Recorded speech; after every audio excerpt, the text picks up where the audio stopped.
I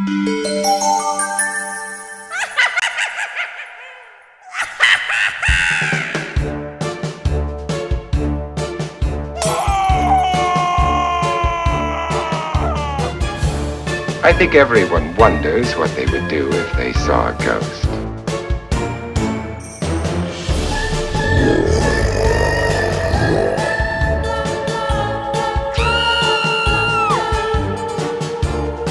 Ah, come on. When a man's dead, he's dead. But supposing he's dead and don't know it?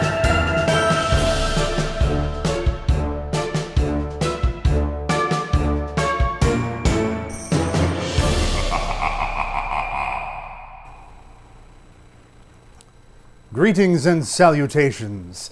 Welcome to Aquatasy's Halloween live stream. Wait, truth in advertising. Ah! There, that was live. How are you doing today? I'm C. Andrew Nelson, founder of Aquatasy. I am delighted that you could join me today for this live stream on Halloween. You know, there's a lot of stuff going on. It's been a crazy, somewhat awful year because of the global health crisis. I'm not going to name it by name because I think that YouTube is still demonetizing certain terminology, so I'm not going to use that terminology. So we'll just call it the global health crisis. And because of that, a lot of Halloween activities have been shut down. And so I thought, well, you know, why not live stream on Halloween? Give some people something fun to do. So I am, again, delighted that you could join us here. Hope you enjoyed that little intro. How are you doing? I hope you're doing well. We're going to talk today a lot about Halloween, obviously, because it is Halloween. And we're going to talk about costumes and Halloween costumes. We're going to talk about what Halloween means to me or you or all of us. We're going to talk about a lot of different things, including we're going to have a little bit of a giveaway as well. So stick around for that. But we're going to do a little channel update as well and an update on the tanks and everything. But I am just happy that everybody's here. Who do we got in the chat here? Oh, we've got Shelly is here. Hello, Shelly. We've got Exceptional. How you doing, Exceptional? We've got Jerry is here. Jerry Cornell, my buddy. We've got Chad Krotz is here. And we've got Muppet929. Thank you, everybody, for showing up for this. So, what's Halloween like in your neck of the woods? Is it canceled due to the global health crisis, the creepin' crud, the lager lurgy, the horrible thing that's been going on? Is it shut down where you are? Are you all staying at home? What's going on out there? We'll discuss that in a moment here. But first, I just wanted to give you a little channel update.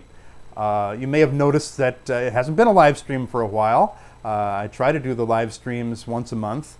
And it hasn't been a lot of videos for a while. I actually was dormant here on this channel for about 3 months.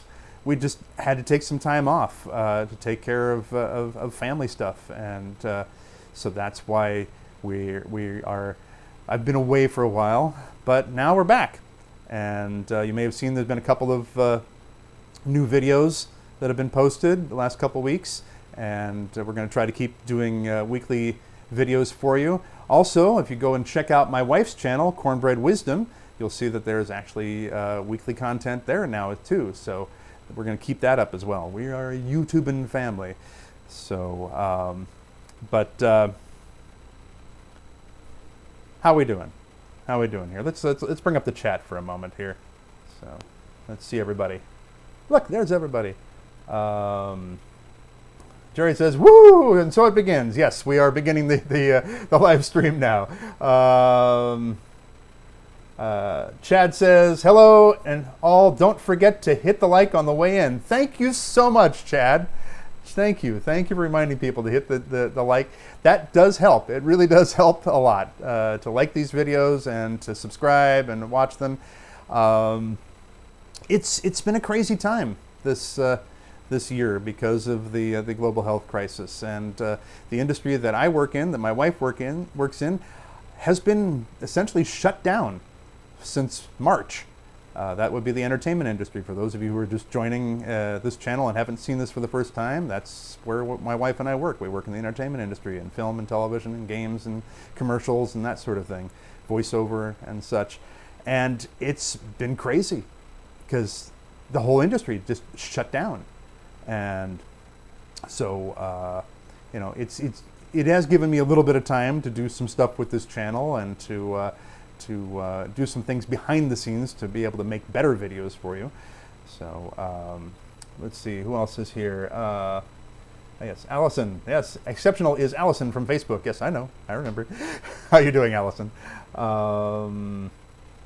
Let's see. Shelley says there's not much happening in her neck of the woods. Well, don't stick your neck out too far, because when you're out in the woods, you don't want to do that. There's crazy people running around the woods. I've seen those movies. That's another thing we're going to talk about too. We're going to talk a little bit about Halloween movies and your favorite horror film. What is your favorite horror film and that sort of thing. And we're also going to talk about how Halloween, in a roundabout way, actually inspired me to get into the entertainment industry. And we're also going to talk a little bit about Halloween-themed aquariums and what you can do with that. So that'll be fun. And of course, lots of Q&A, and as I said, we're going to have a little bit of a giveaway there too. So let's go back to the chat here. Muppet says, I don't think anyone is trick-or-treating in my neighborhood. I hope they don't. I certainly won't answer the door. Yes. We don't get trick-or-treaters here at our house because we live way up on a hill. And a lot of people just don't want to walk all the way up the hill to get to our house. So it just doesn't happen. So we've never had trick-or-treaters here in the whole time that we've lived here. So Cheshire Cat is here. Hello, Cheshire Cat. Says, I'm just waiting for an update on my package. Supposed to come last night, now delayed to today. After already being delayed. I have shrimp, plants, and bristlenose pleco, and it's 90 degrees outside. Yikes! I hope that whoever sent this packed it with some little cooling pads in there. Oh my gosh, that's a scary one. I'm worried. I mean, plants could survive. Bristlenose, maybe. I don't know about the shrimp though. That's a tough one. Yeah, I've had some packages go missing lately. I've sent packages out to people from my local post office, and also have tried to get some shipped in to me, and it hasn't worked. I've had like 3 or 4 packages get completely lost, and then things that I was shipping to somebody I had to replace. And so this is why I have an alternate mailing address at a UPS store. So it makes it a lot easier because I know that things get they arrive there because people come and they can't find our house for various reasons because it's a little secluded, so it's kind of hard to find, and people go round and round around the delivery drivers and they don't find the house. So I have I have all important things delivered from our UPS store mailbox and to there instead, and then I go now to other post offices instead of my local one to mail things. So there's a horror story for you too. That's the other thing too we're going to talk about. I want to talk a little bit about our favorite fish tank horror stories. That is, I think, appropriate for today. But let's see. So,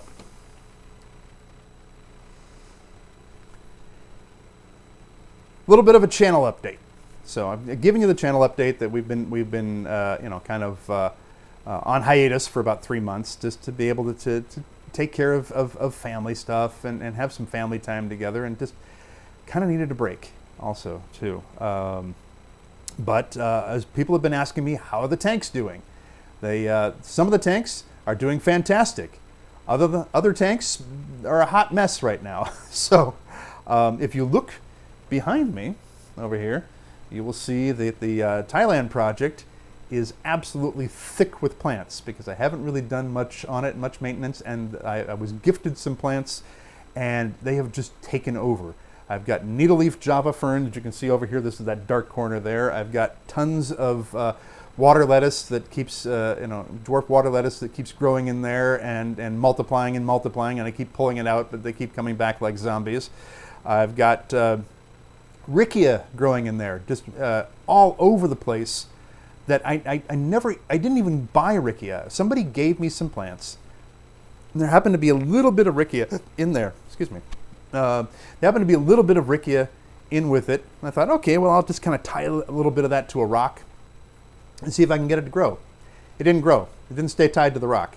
However, there was a little piece of Christmas moss that stayed tied, that was accidentally tied to the rock, and that just has turned into a bush now. So there's a giant bush of Christmas moss in there, and I've got the Rickia floated to the top, and it's been multiplying and spreading out across the top of the tank. So I've got to get in there and take care of that, and I also got to get rid of some of those plants that are in there. There's just, I've got to, sell them or trade them in or something, because it's just way too many.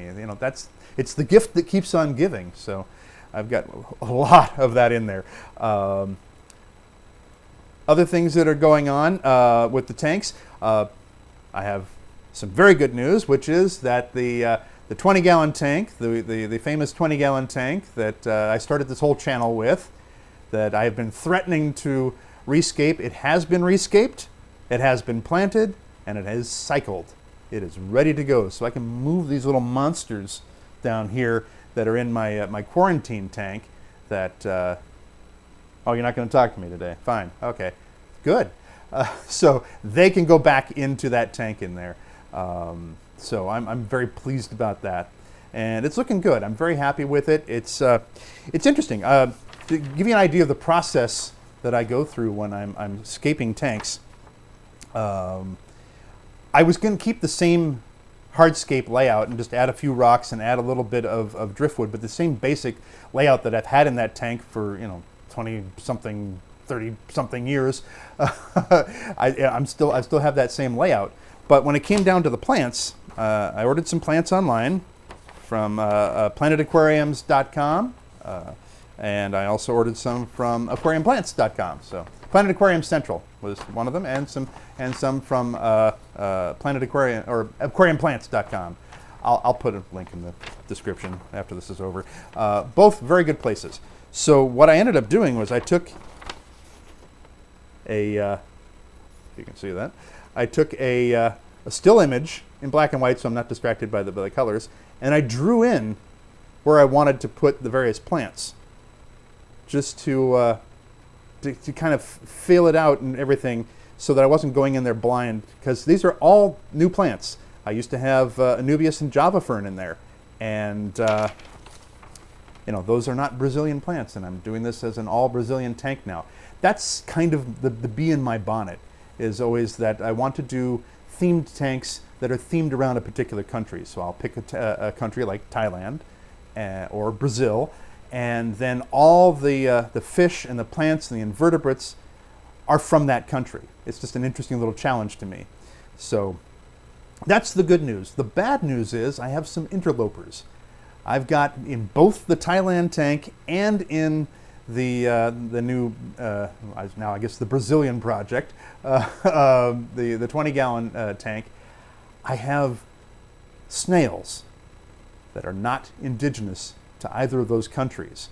I've got bladder snails that are from Canada and the United States, and I've got ram's horn snails that are from Europe, and they can't stay there, and I don't know what to do with them. So I may have to hire a couple of assassins, meaning assassin snails, and throw those in. And I can put them in temporarily into the now Brazilian tank, and then when they're done, with their assassinations, I'll take them out, because these are snails that eat other snails. And then I can take them out and throw them into the Thailand tank here, and then they can stay there because they are actually from Thailand.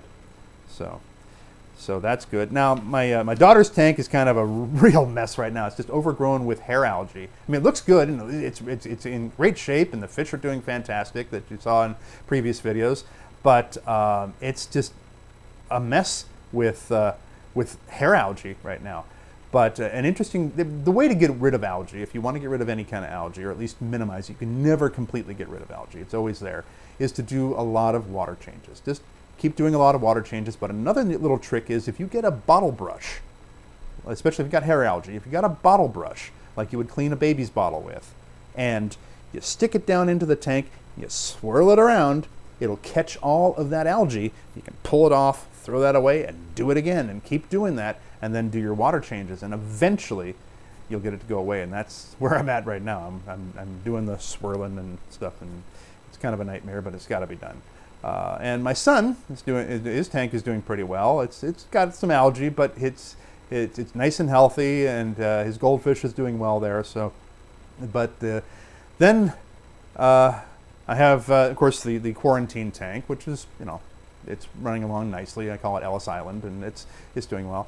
But then I have the graveyard back here, because that tank, went belly up on me, and it's been sitting dormant there, waiting to arise again.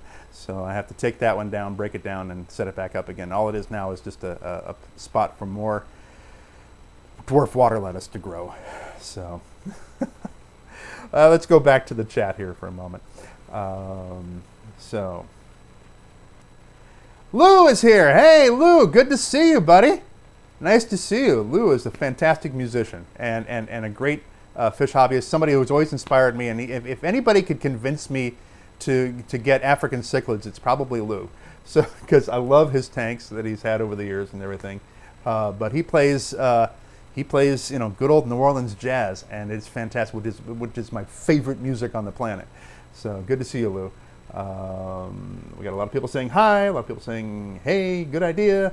Ooh, the snails. Cichlid 23 is here. Says, hi, Lord Vader. Yes. For those of you who don't know, I do have a dark side, and it's not just the side of my face that's in shadow right now. I spent a lot of time playing this character right here. So, officially for Lucasfilm. And no, I don't have the costume. I don't have it. I can't put it on for Halloween. I've never worn it for Halloween. It's not mine. It belongs to Lucasfilm. It always returned back to Skywalker Ranch when I was done with it. So, but anyway, here, let's see. What do we have here in Cheshire Cat says, my 25-gallon has massive hair algae mixed with floating mass of Java moss, so it's not easy to remove. The platies love picking at it, and the tank does well, so I just remove the excess and leave the rest. That's the thing. And I think Bob Steenfott did a video about this too, is that algae is not a bad thing. It can be unsightly, but it's not a bad thing. It's actually a sign that you have a healthy tank, that it's growing, and it also is a producer of oxygen for your fish. It's not a bad thing. It can be overwhelming. It can overwhelm your plants if you've got plants in there and can choke out some of the plants. But the ways to get rid of it, like I said, a lot of water changes. If you plant a lot of plants, aquatic plants in your freshwater tank that have the ability to pull nitrates out of the water and nutrients out of the water, that will help decrease the amount of food that's available to the algae and help get rid of the algae. So that's one way of doing it too. But you can just leave it like you're saying. Just get rid of the excess. And yes, platies and mollies, and even guppies to a certain extent, they will pick at that algae. They'll eat it. They like it. Bristlenose plecos, of course, also like that, and they also like hair algae. Siamese algae eaters love hair algae. So that's a good thing here too. I guess we're talking about plants here, and because Chad says to Allison, there are some plants you can pay through the nose for. Yes, there are, unfortunately, and I am not keen on paying through the nose for anything for this hobby, especially because I told my wife when I started this channel that this channel would pay for itself and that it would pay for the hobby and it would pay for everything. So I don't go and buy things without it, coming from the Google AdSense revenue or something like that. So when you guys buy, merch or something like that, like here it comes, shameless plug, like an Aquatasy shirt or the matching mug or the I Suffer from M.T.S. multiple tank syndrome shirt and its matching mug, or the Keep Calm and Do a Water Change and its companion mug, or the fish tanks. Got a problem with that? The shirt and the mug for that, and now the ever popular Aquatasy mask. Hey, if we're gonna have to wear a mask, might as well be a fun one, right? Well, you can get all that at the Aquatasy store, the Aquatasy Teespring store, which you'll find a link to at the top of all these videos and on the top of the channel and channel banner. So when you purchase stuff like that, that goes to help fund these videos and help me make more fun videos for you guys. And it also, a portion of that goes to help this support the Starlight Children's Foundation, which is an organization, a wonderful organization that helps sick kids all over the country, all over the world. And it's a group that I've been donating to for 15 years now. So so when you buy that swag, that merch, that's where it goes. So I'm not keen on paying through the nose for any kind of thing. I mean, mind you, you do have to sometimes pay a little bit more for something of good quality, and I do that at my local fish store, Albany Aquarium, and we're going to be talking about them later on in this broadcast. Shout out to Albany Aquarium. They're not giving me any kickback or anything. I like my local fish store and I support them. But are things cheap there? No, they're I think reasonably priced, but you get what you pay for, and so sometimes you do pay a little bit more for certain plants and everything. But yeah, there's some that's like, really, you want that much for it? I don't think so. So I can do without, or I can find another way of getting it. So, oh, big thank you to Chad for the $5 super chat. Blessings to you. Thank you so much. Keeping Mrs. Aquatasy happy fund. Thank you. That's $5 less that doesn't come out of any other funds here in the house. So good. Thank you. I appreciate that. Blessings to you on that. So what are you going to do for Halloween?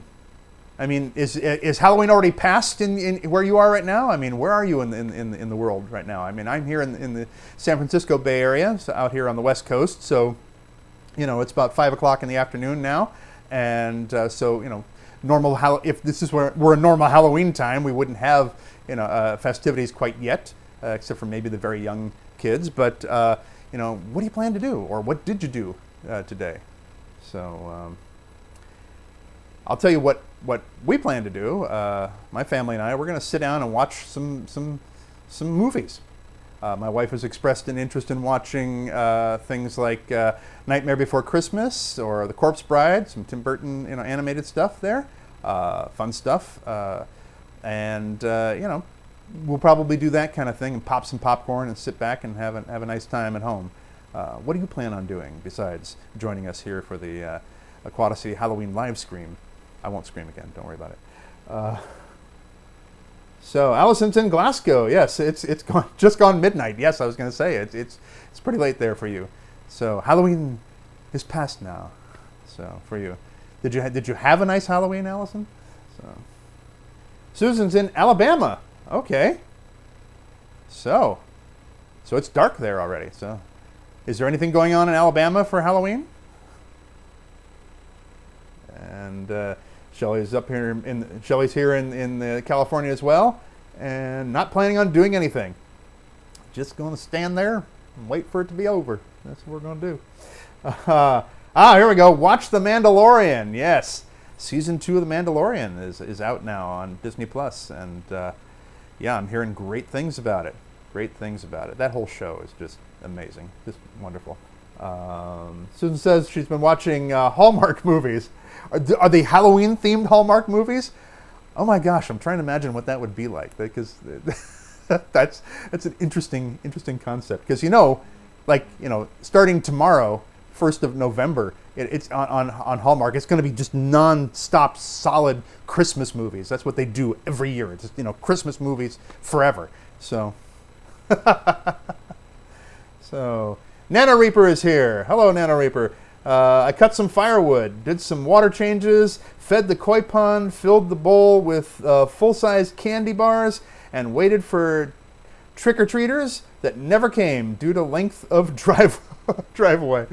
Yeah, see, that's why nobody comes to our house. Nobody wants to walk up the hill, and then nobody wants to walk up the other hill into our driveway. So, yeah, it's just they figure, forget it. I don't want to do it. So...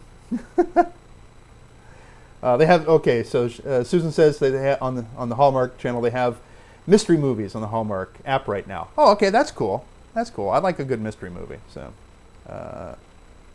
Stephen Thompson is here. Hello, Stephen. Just saw that you went live. What's up?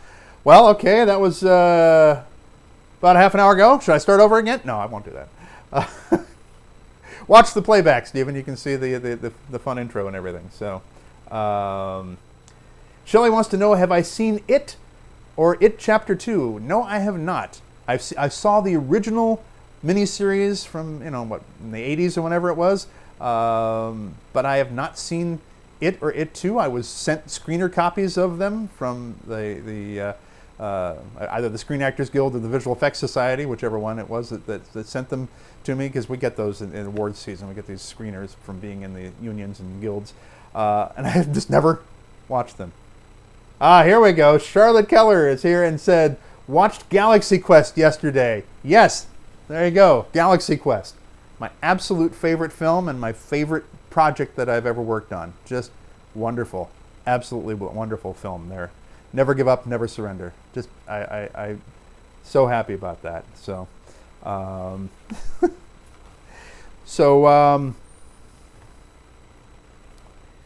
let's talk a little bit about Halloween and what it means to me and everything.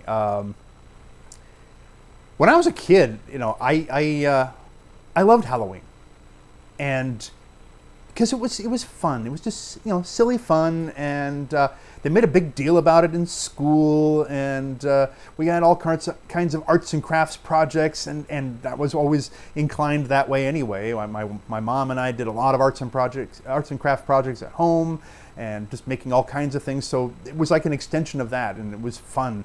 And so, but when I was young, I loved doing that, and then I got more into a lot of the different movies, the monster movies and things like that as I got older, and that was fun.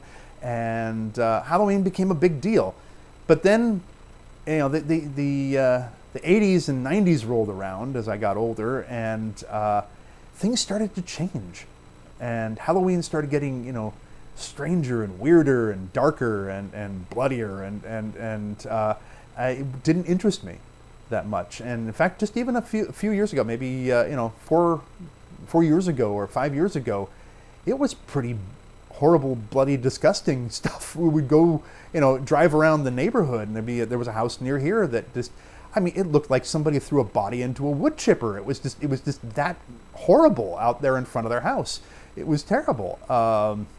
And to me, that's not Halloween. If you like,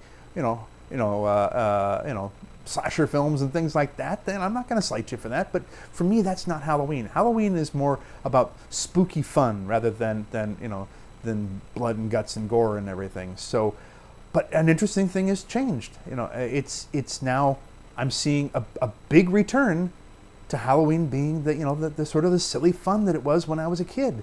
And I don't see those really, bloody, disgusting things for sale in the stores anymore. And I don't see all that. I see the spooky stuff. I see the Halloween skeletons and the witches and the pumpkins and all that again. And it's nice to see that kind of come back around to a more family centric type of thing. And maybe it's just because people are getting older and they're starting families and that there's a trend going.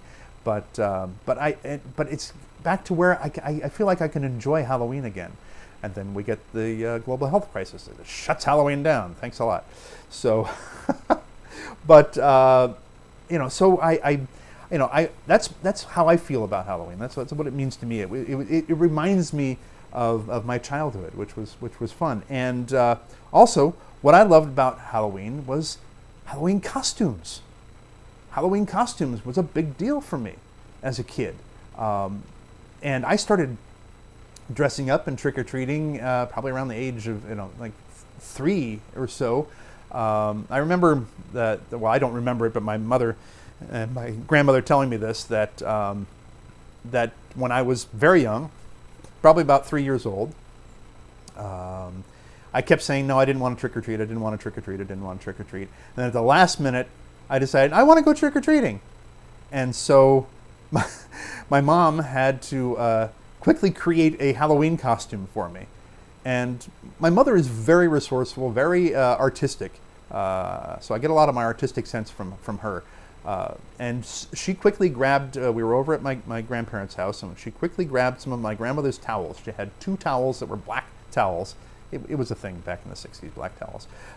And she had 2 black bath towels, and she pinned them together around me, and she clumped them up in little knots up here like that, and she painted my nose black, and I was a little black bear. And I went out trick-or-treating as a little black bear. And I had fun, and I liked it. So each year after that, I wanted to go trick-or-treating. So the next year, I was a cowboy. I went out as trick-or-treating as a cowboy. And then the next year, I wanted to do something more elaborate. I had the idea of, I started getting into superheroes, but the superhero I was interested in was a character called Fearless Fly, which was an animated series back in the 60s about this fly who had his superpowers when he put his glasses on, but when he took his glasses off, then he didn't have his superpowers anymore. And he was a fly. So I wanted to be Fearless Fly. And so my mom made a Fearless Fly costume for me. But then I had to go and explain to everybody at age 5 or whatever, what I was as I was trick-or-treating, and that kind of got tired. So then I kind of reverted to some other things here. So I went with Batman, and this is not even on Halloween. This photo was taken. This was a photo taken in my grandmother's backyard. Just because I was having fun. I kept wearing that thing after Halloween, and there I am. So, and I just run around with that. Then the next year, I was Spider-Man. Can you find me over there on the right-hand side of the photo? So that was a store-bought Spider-Man costume. But what's the deal with the kid next to me, there on the far right? He's like the only kid with no costume on, or maybe that is his costume. Maybe he's like maybe he's dressed as like a personal trainer or something. Maybe he's maybe he's dressed as a Target employee. I don't know. He's got the red shirt and the khakis. Maybe that's just how they didn't have Target stores back then.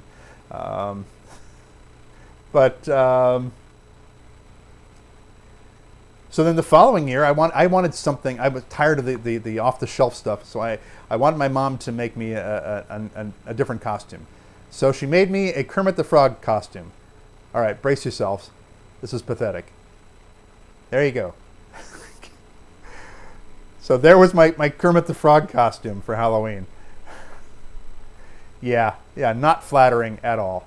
And it kept wobbling around on my head. The mouth part was supposed to poke inwards, so it looked like Kermit's mouth, and I got it sticking out there like that. It just never quite worked.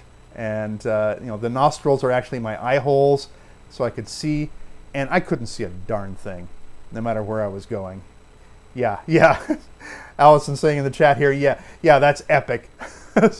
Yeah, it was pretty sad there. But we kept going undaunted. So flash forward to high school. This is my one of my high school yearbook photos. This is from this is the drama club. So by this point, I had gotten into acting, gotten into drama. And can you spot me in the photo there? I'm actually surprised that this photo hasn't ever made it to the internet in all these years, because that's me dressed as Obi-Wan Kenobi there with that clean-shaven face there. I mean, look at that! Look at that baby face. I'm Andy-Wan Kenobi, I guess. But my mother did a great job on that one. She, I was very tall. She did a great job on that one because it was pretty screen accurate. I mean, it probably would have flown pretty well today with all of the stuff that, with the Rebel Legion and 501st and all the cosplaying that's going on now. It was really top-notch, well done thing.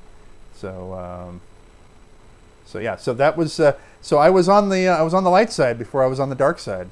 So that was the costume I wanted, because at that time I just really because I figured that there was no way I was going to be able to get a an actual Vader costume back then, so that would have been just too impossible, and it couldn't be cost effective or anything like that. And I also didn't care for the cheap masks that they sold at the stores, because I knew they weren't the right dimensions and anything like that. So was something I decided, well, I got to go with my second best, and that would have been the Jedi robes, which were really good. So very happy for that one. So yeah, but I'm surprised this hasn't leaked to the internet somewhere. Well, now I guess.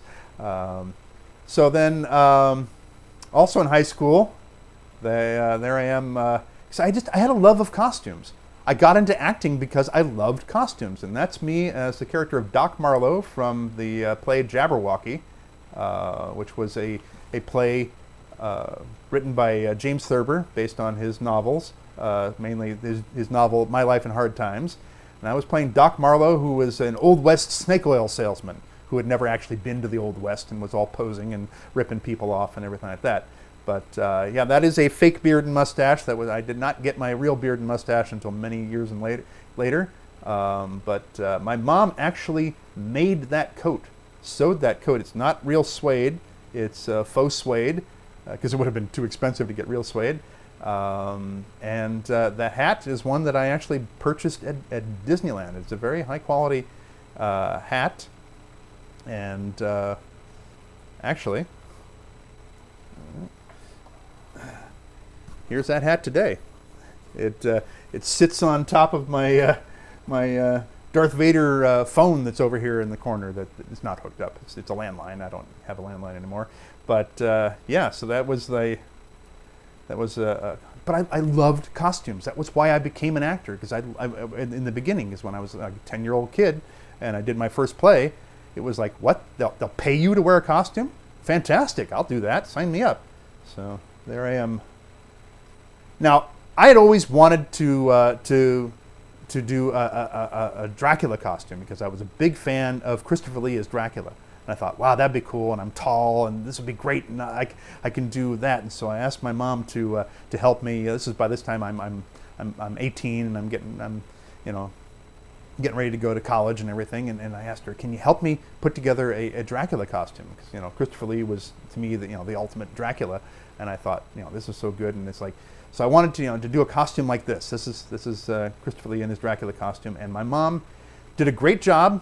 Replicating that costume, made the full circle cape, and got the right kind of coat, and made the little ascot tie and the red pin and everything like that, and I fashioned some wax fangs for myself out of some wax some dental wax that I had shaped around my teeth, and I was going to be Dracula.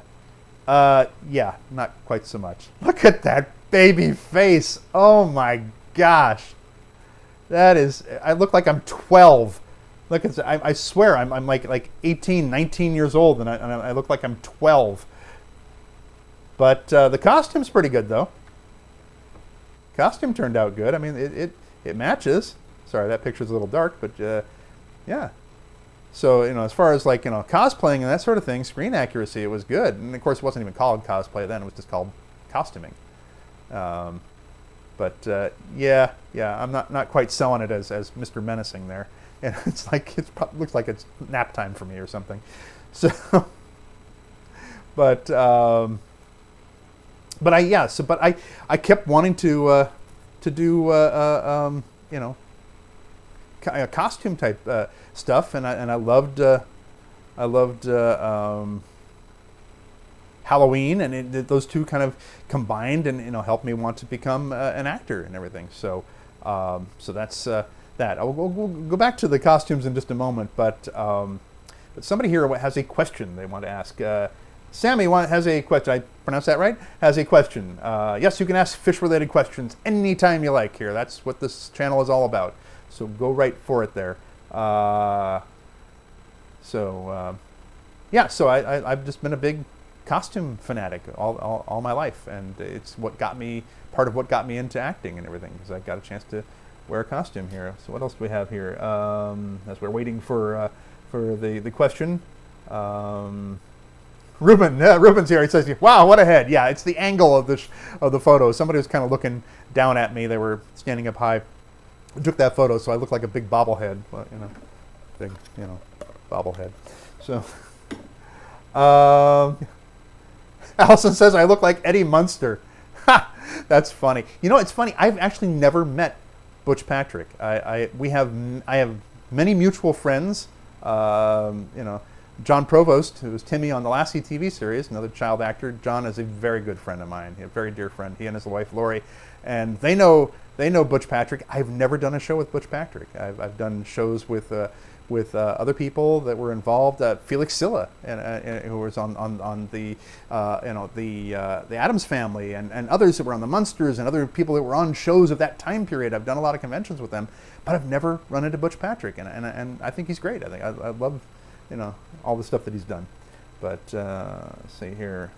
All right, so the question is, can I keep African cichlids in a 55-gallon tank?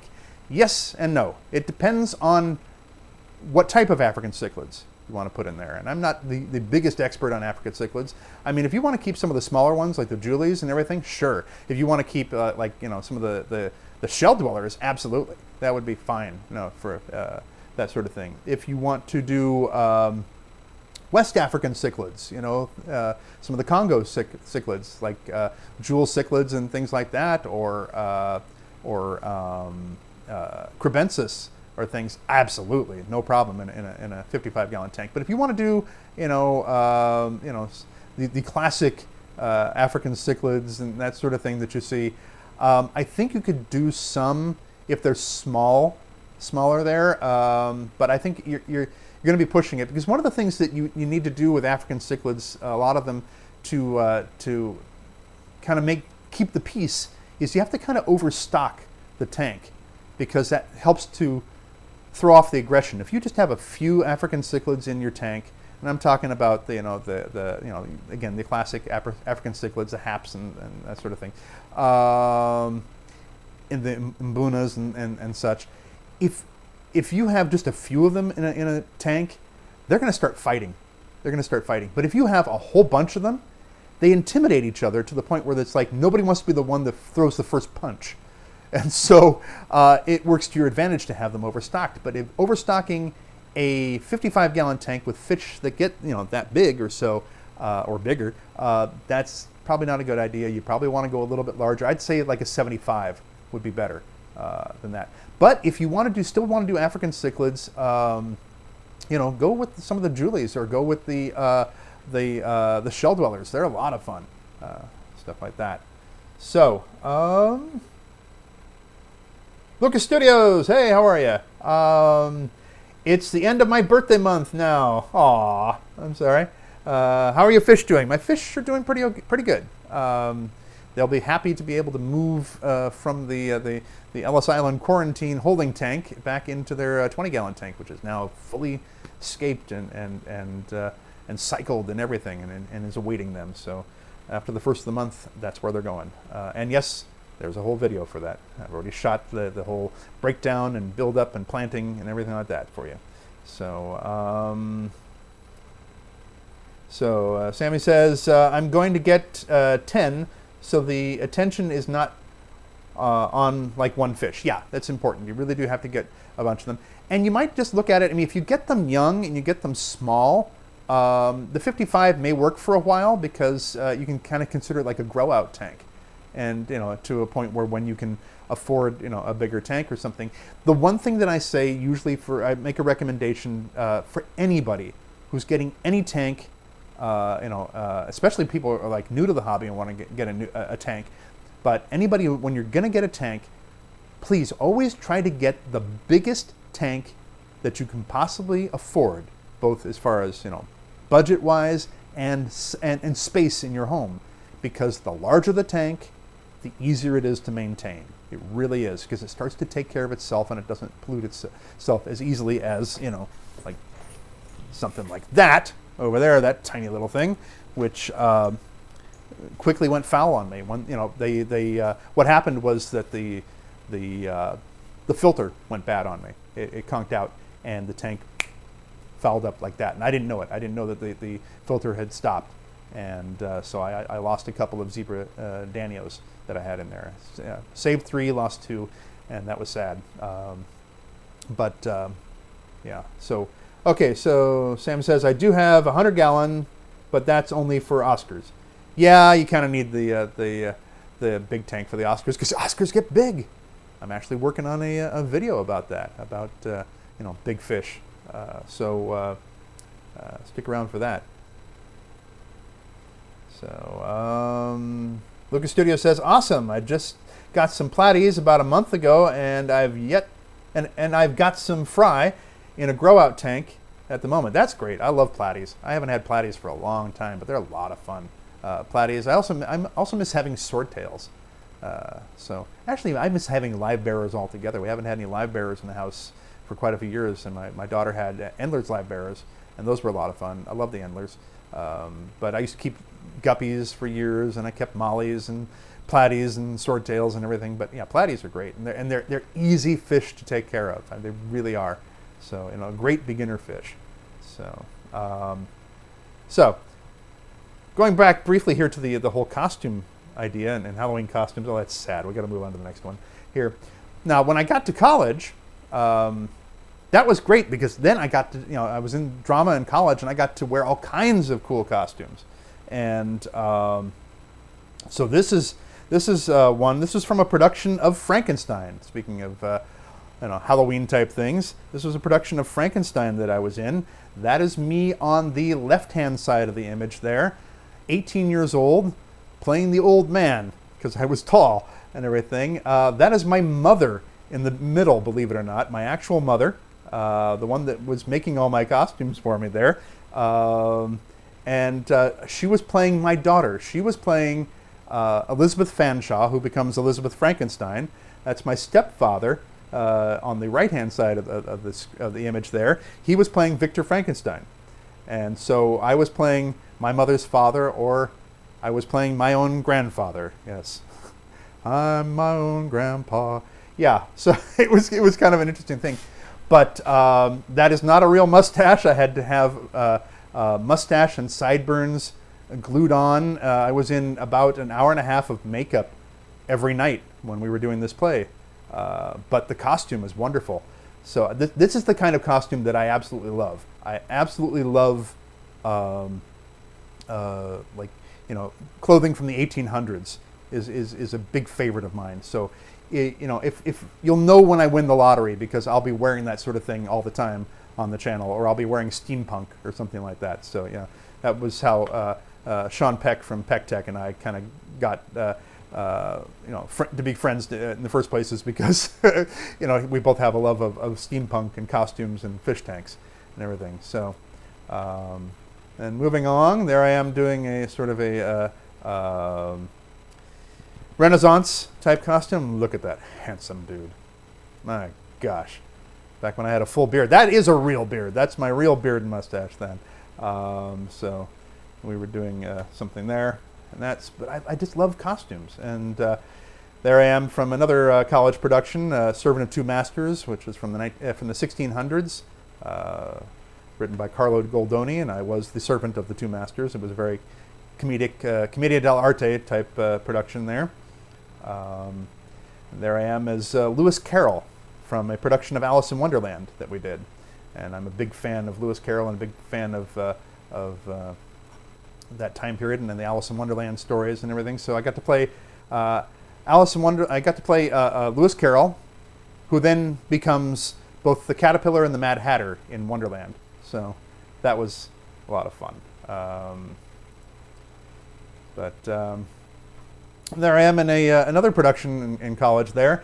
This is going to tie back a little bit into Halloween type stuff, because this was actually a production of William Shakespeare's Much Ado About Nothing, because we just said it in the 1930s with Cole Porter music and singing and dancing, because it really doesn't matter with that play what time period you set it in, just as long as there's a war going on. That's all that's required. And so I was, as you can see, channeling my inner Vincent Price with that. So I was very definitely going along with Vincent Price. Did my makeup and hair and everything, and to try to look like Vincent. So that was just kind of fun to do there. And then, of course, moving on, this is actually from the very first video game that I appeared in.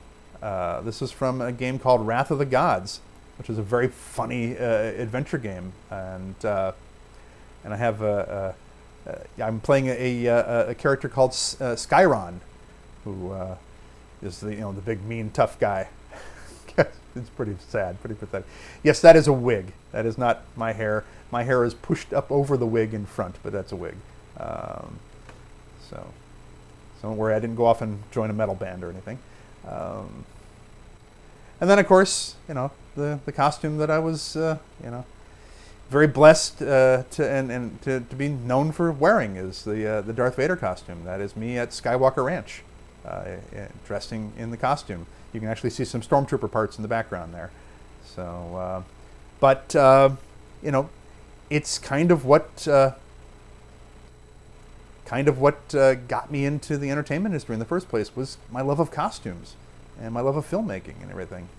So let me catch up here on the chat, see what you're saying, and I hope I'm not boring you with all this. I just thought it'd be kind of fun to show some costumes and things that I've worn on Halloween and other occasions. Shelley says, Andrew, I wanted to let you know that last Sunday I got to hang out with Austin St. John. Yes, Austin St. John. I've met Austin several times. Nice guy. One of the Power Rangers. Let's see. I think Chad's talking about the show Tanked. Said some of the content made me cringe a bit.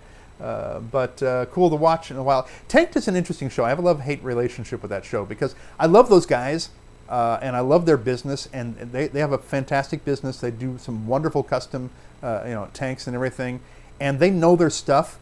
The problem is that a lot of it ends up on the cutting room floor. So you look at and you go, oh my gosh, they put those fish in that tank and they didn't cycle the tank first? What's wrong with...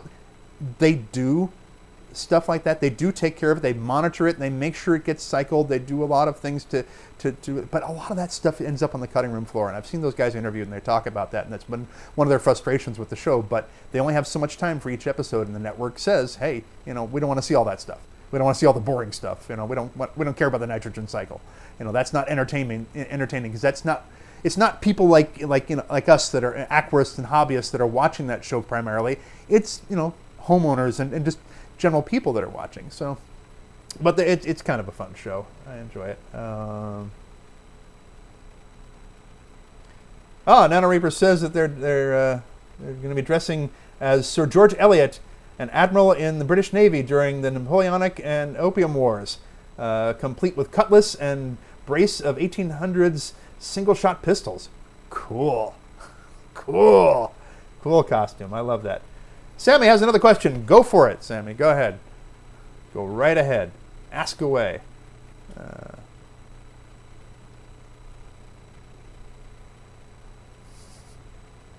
Lucas Studio says, yes, the Dark Lord of Kill Streaks. Darth Vader himself, yes. And Nano Reaper says, girlfriend is going as a Chinese lady of the night of the 1800s. Too much. Whew. Okay. So...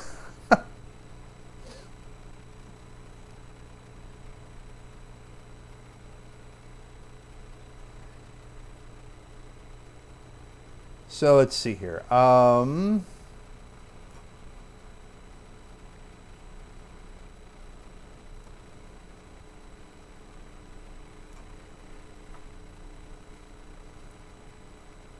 What else we got here? Okay. Nano Reaper says, but Tanked hopefully will pull more people into the hobby. I think it does. I think the show does. I think it does pull more people into the hobby.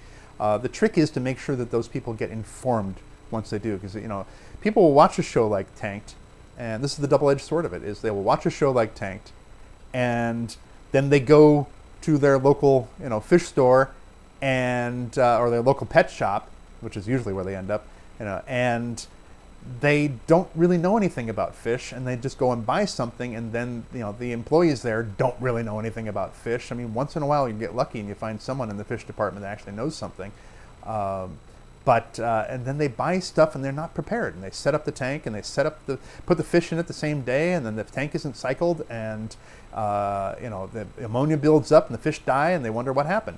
and then they get soured on the hobby, and that's a shame. I hate to see that sort of thing happen. But if a show like Tank can inspire people to actually delve into it and really learn about the hobby, whether they're getting into the saltwater side of things or the freshwater side of things, and really see what's involved in it, or even just hire a service that will set up something for them and take care of it, that's not a bad thing. So it's good. Lucas Studio says, I'm not dressing up this year, but for next year, I'm debating between Anakin Skywalker or Vector from Despicable Me. Oh, that's cool. That's cool. Have you dressed as either of those before?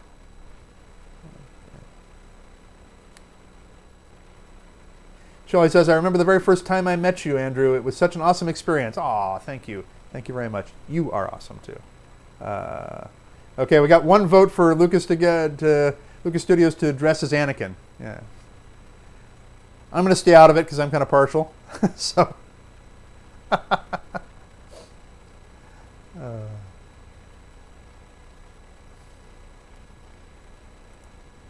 Slight pause whilst I address a little dry mouth issue.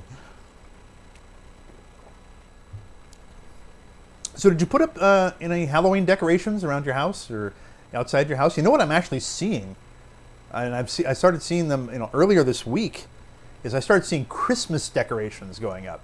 People with full-on Christmas lights outside right now because people cannot wait for this year to be over. This has been a horrible year in many ways, and people just cannot wait for it to be over. So it's like, I want to get to Christmas and New Year's as fast as I can.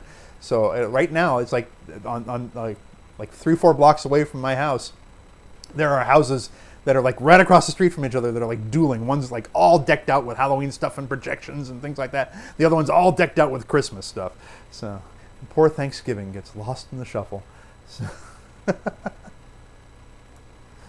but Jerry says, I already started my Christmas shopping. Well, good for you, Jerry. So, I have not started mine yet. Don't rush me.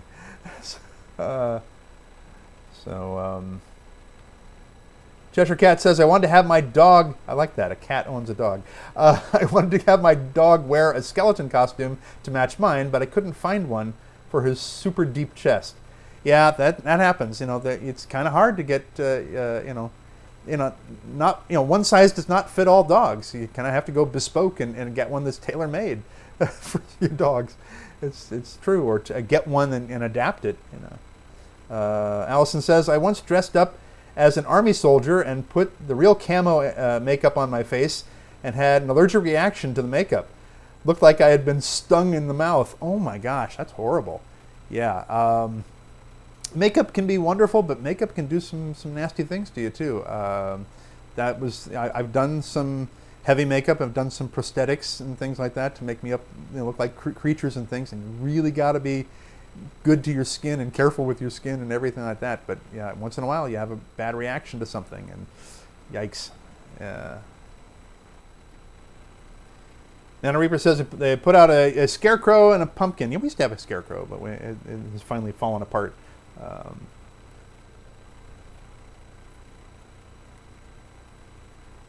Allison says, I swear someone has their Christmas tree up already. I know people who already have Christmas trees up, but I also know people who have Halloween trees up. So,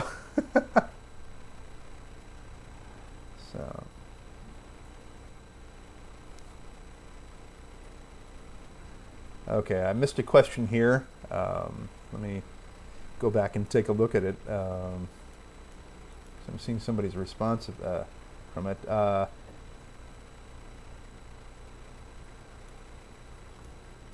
Wants to know, can I have a Mbuna African cichlid in that 55-gallon tank? You wanted to know? Sure, but you may be limited to how many you have, especially if you get them small, maybe, and let them grow. But if you get too many of, you want to put 10 in a 55-gallon tank, they may quickly outgrow that. If Lou is still here, if Lou is still here, he could answer that question for you. Definitely check out Lou's channel. He's got a good channel on African cichlids. But I'm not the expert in African cichlids, but yeah, Mbunas, you can keep them in a 55. but yeah, but not for long. I think you would have to go to a larger tank if you want to keep that many of them in there. And if you want to keep one, sure, no problem. But that's no fun. So, yeah, it's interesting when you go with African cichlids, the lake cichlids. Keeping one just isn't really that much fun. But keeping a whole group of them, that's where it becomes interesting and exciting to watch. Whereas if you go the opposite way and you go to some of the Congo cichlids, the West African cichlids, keeping just one of those is fine. Or you go with South American cichlids or Central American cichlids, keeping one is fine. They have a lot more personality. There's something more interesting, in my opinion, with them. Just even angelfish can be loads of personality and very sharp, and they can watch you like a hawk and react to you. And you can even train them to come and eat from your hand and everything, and that's kind of fun. And you can keep them. That's not a problem keeping one of them. That's interesting, but just keeping one Mbuna, I don't know. I think I'd get bored after a while. I mean, they're pretty, but the fun part is just watching them kind of all circle around and occasionally have a little bit of a scrape, but then everybody back off like, okay, we're not going to fight. So. Nana Reaper says, I don't put up my Christmas tree until after Thanksgiving. Thank you. But right after Thanksgiving, boom, up go those decorations. Let's see here. Shelley wants to know, do I remember when she came to a con and her face was painted as Darth Maul? Yes, I remember that very clearly. Did a good job.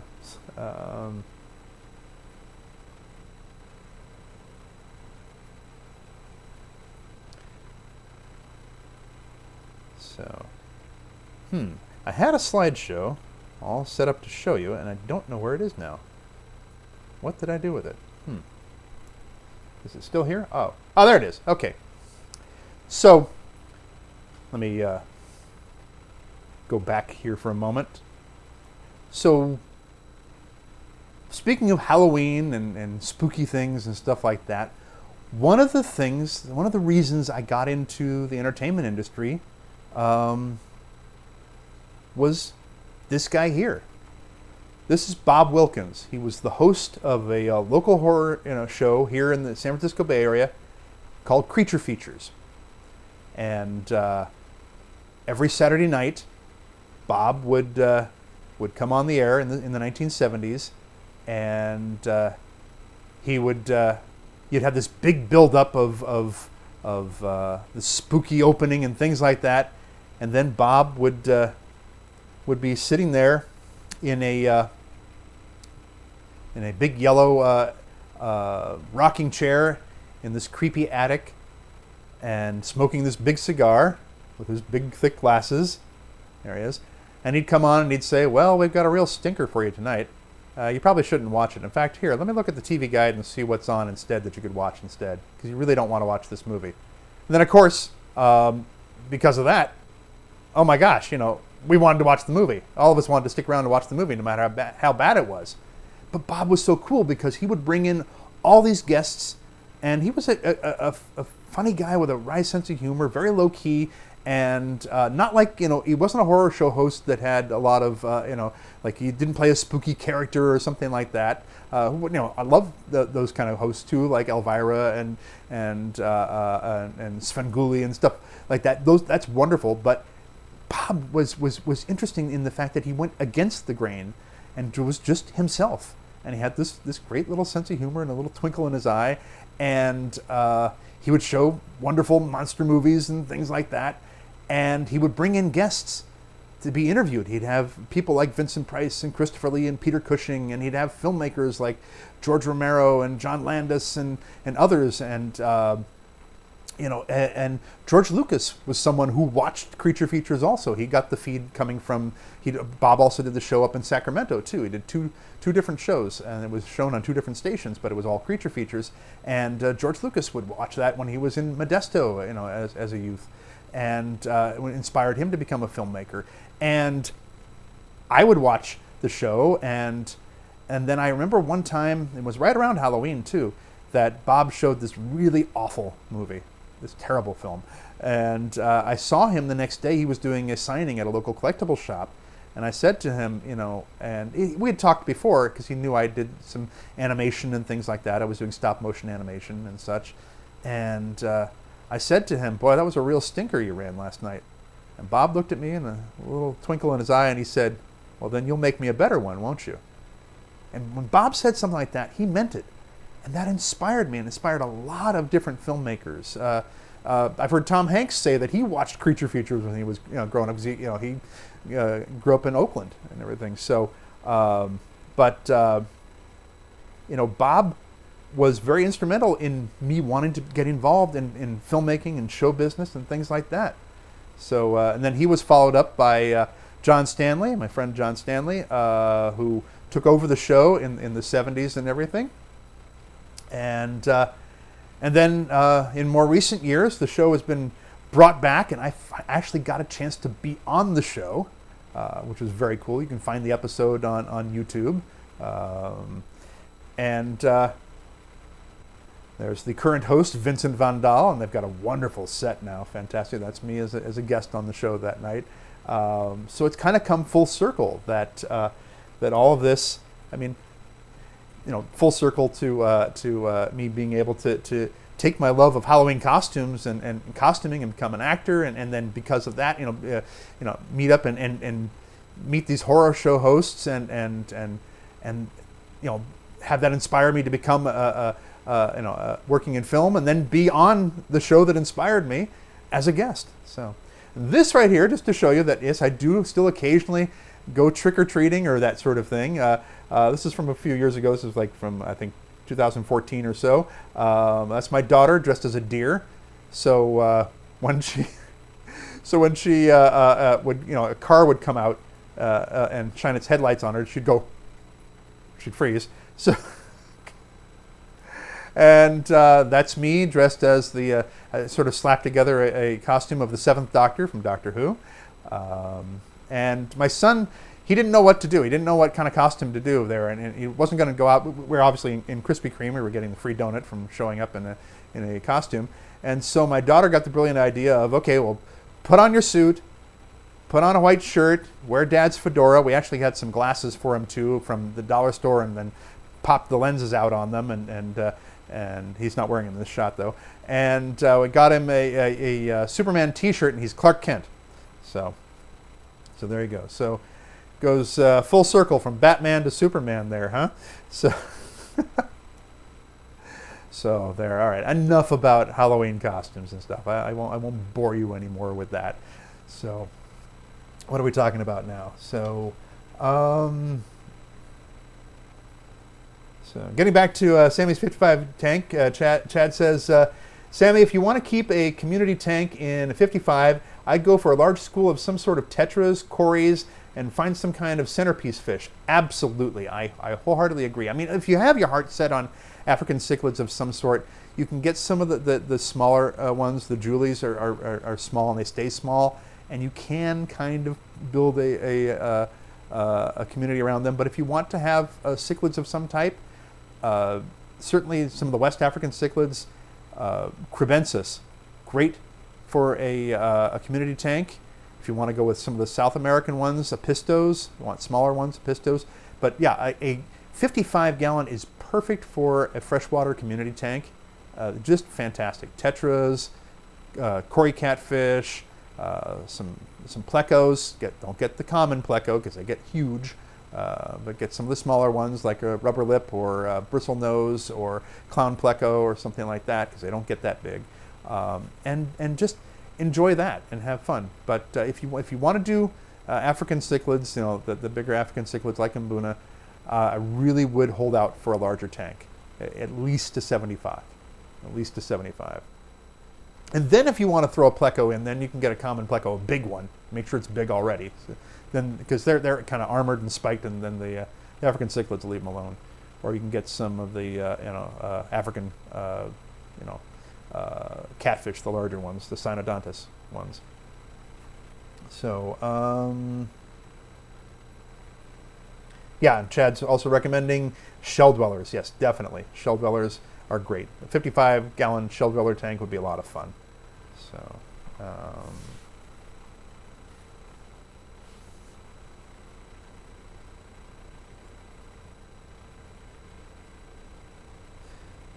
so Nano Reaper says all fish tend under 3 in sense I tend to do scape tanks. Okay, so you tend to keep fish that are all under 3 inches. I do too. I don't really get a lot of big fish, although I do have an angelfish that's pretty big. But that's the rare exception. Most of my fish are no bigger than my pleco is about that big, and everything else are tetras and stuff like that. So even my son's goldfish hasn't ever gotten any bigger. He's really not a big fish. It's not going to get big, which is interesting. So,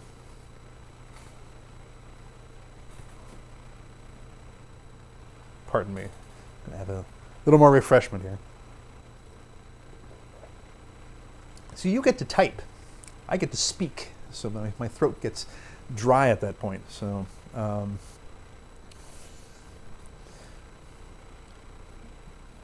so does anybody have a favorite like Halloween type film? Anybody have a favorite horror film or favorite monster movie? Do you have a favorite?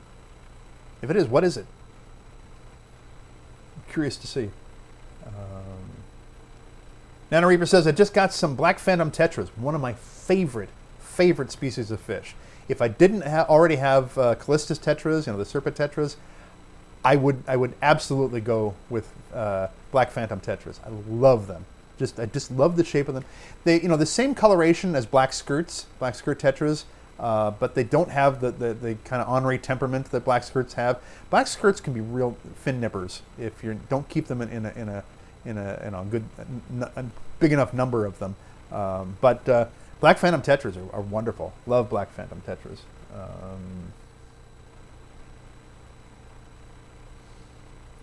Let's see here.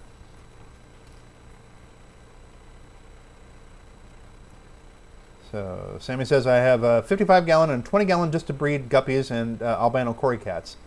Fun stuff to do. Susan Stewart says, I've got to rest. I started getting a headache and enjoy the chat. Everyone, bye Vader. Bye. Bye Susan, thank you for showing up. Let's see.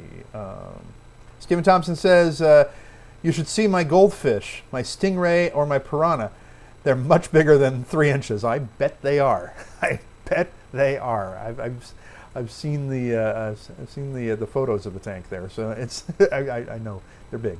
I want one of those 3-eyed fish from The Simpsons. That would be hilarious.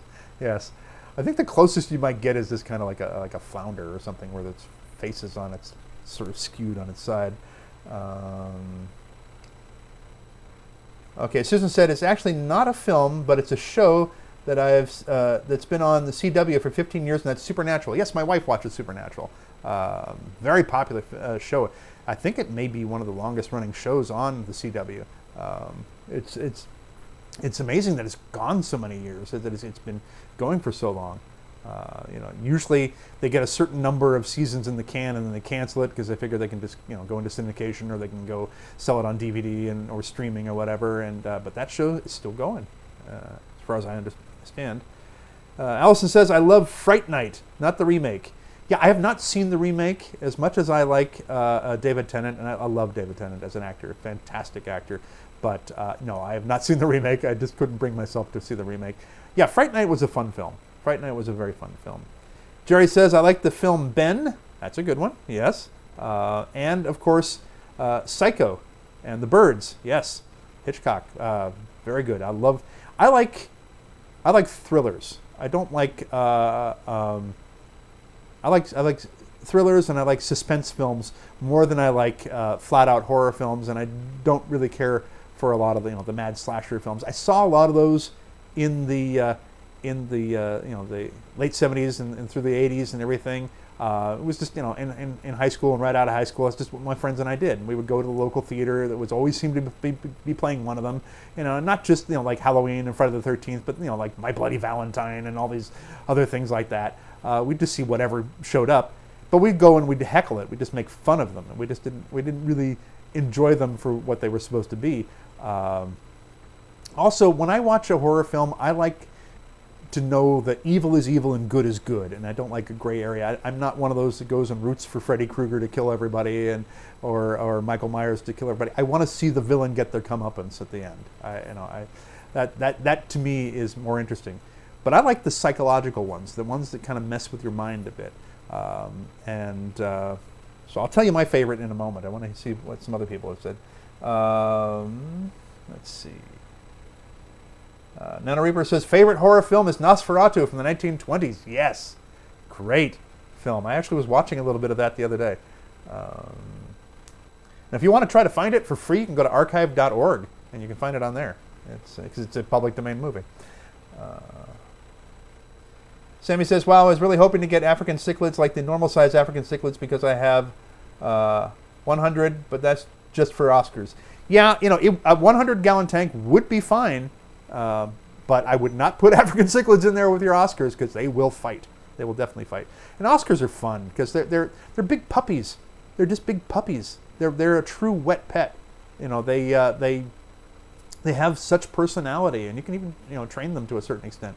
They're a lot of fun, but they get big. They get really big, and a lot of people buy them and they don't realize how big they get. So I mean, every time I swear, every week without fail, I see somebody on Craigslist giving away an Oscar because they didn't know it was going to get that big. So Cheshire Cat says the only cichlids I've had are convicts, which are a lot of fun. They are a lot of fun, but yeah, you don't want to put them in a community tank. And Cheshire Cat says, and I miss them, even though they ate all my other fish. Someone gave them to me, and I didn't know what they were. Yeah, that happens. Don't kick yourself over that one. I ended up enjoying them a lot. Yeah, they're fun. They're fun to watch, and they breed easily, and they're wonderful parents, and they're just great. But keep them by themselves, or keep one in a community tank with some bigger fish that can handle themselves, but don't keep a breeding pair in one because then, they'll have all of the tank and then every other fish will be, cowering, fear of their life over in the other corner. So Sammy says, hope you get another 100. Yeah, it would be nice. If you can get another 100, then you're good to go with the African cichlids. Yeah, and Chad makes a recommendation here on another channel to watch. Tazawa's Tanks, great channel, absolutely. Check out his channel. Fantastic. I'm subscribed. You should be subscribed too. And he's got African cichlids and lots of other great tanks and stuff too. Chad Krotz says Nightbreed was a decent flick from my teens. I didn't care for Nightbreed. I'm not a Clive Barker fan. I thought Nightbreed was just kind of gratuitous. It didn't do anything for me. Sorry. I mean that's why there's so many different movies, because there's so many different there's enough for everybody. There's always something for somebody. And that's the interesting thing too about scary movies, or supposedly scary movies, is we all seem to have, generally speaking, we all seem to have sort of an idea of what's happy and sad and that sort of thing. But when it comes to what's scary and also what's funny, it can be very different. I mean, so what makes you laugh hysterically might just to someone else. And what makes you, terrified, somebody else would just go, whatever. It's really weird, So the films that scare me might not scare you. The films that scare you might not scare me, and everything. But yeah, didn't care for Nightbreed much. But hey, if you liked it, that's great. The Invisible Man. Sammy's brought up The Invisible Man from 1933 with Claude Rains. Yes, great film. Absolutely wonderful film. That was the thing. I grew up, of course, watching first the Universal horror movies and things like the Frankenstein films and the Dracula films and the Mummy and Creature from the Black Lagoon and Frankenstein meets the Wolfman and Abbott and Costello meet Frankenstein. Abbott and Costello meet each other. Whatever the ones that they were showing on shows like Creature Features and such. And I grew up with those old films first, and then when I got into junior high school, I started discovering some of the British horror films, the Hammer Studios films with Christopher Lee and Peter Cushing, the Horror of Dracula and Curse of Frankenstein and Curse of the Werewolf with Oliver Reed, and those that were a little more serious, and they were in color and that sort of thing. So became enamored in that. Now I'm kind of going back and I'm rediscovering some of the old Universal, classic horror films and everything. That's fun too. But like I said, I like the psychological ones, the ones that mess with your mind a little bit. So let's see. Has anyone seen a new movie? Seen the trailer for the new movie called Freaky? No, I have not yet. Not seen that. Let's see. Shelley says, always enjoy your live streams, Andrew. Well, thank you. Have any of you seen Scary Movie 1, 2, and 3? I have not. There's a lot of movies I just haven't seen, so I haven't had the time to. Ruben says, I used to watch this show. I think his name was Zachary. Zachary was his name, yes. John Zachary. Fantastic. He always came out with a chicken. He was the quintessential horror show host. He really was. And I think he set the mold for everybody else. And I have a lot of friends now who are horror show hosts. Mr. Lobo from Cinema Insomnia is a very good friend of mine. You can find his show on OSI 74 on Roku. And it's, I think, syndicated elsewhere as well, too. Lord Bloodraw is another horror show host friend of mine. He does a great show as well. And if you want to continue on with the Halloween type stuff, you can find my friend Miss Misery, who is on YouTube as well, and she's going to be live streaming sometime around 7 o'clock Pacific time here tonight. So go check her out there on in her live stream. She's wonderful. And it's funny. I'm actually like I live nearby horror show hosts too. There's some that are like right nearby. I'll run into them at like Target and the grocery store and stuff too.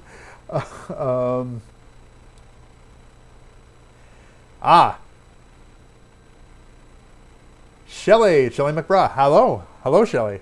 Glad you joined us here. And Shelley asked the question. Here we go. Have you ever watched John Carpenter's The Thing? Yes, I have, and that is one of my favorite horror films. So I was saving mine to see if somebody else would bring it up.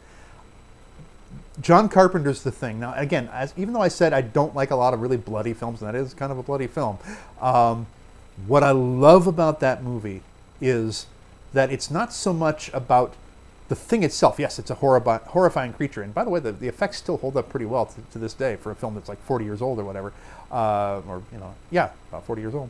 But what's great about that film is it's the characters, it's the plot, it's the storyline, it's the feeling that you get that anyone around you could be the thing, and you wouldn't know it until it was too late.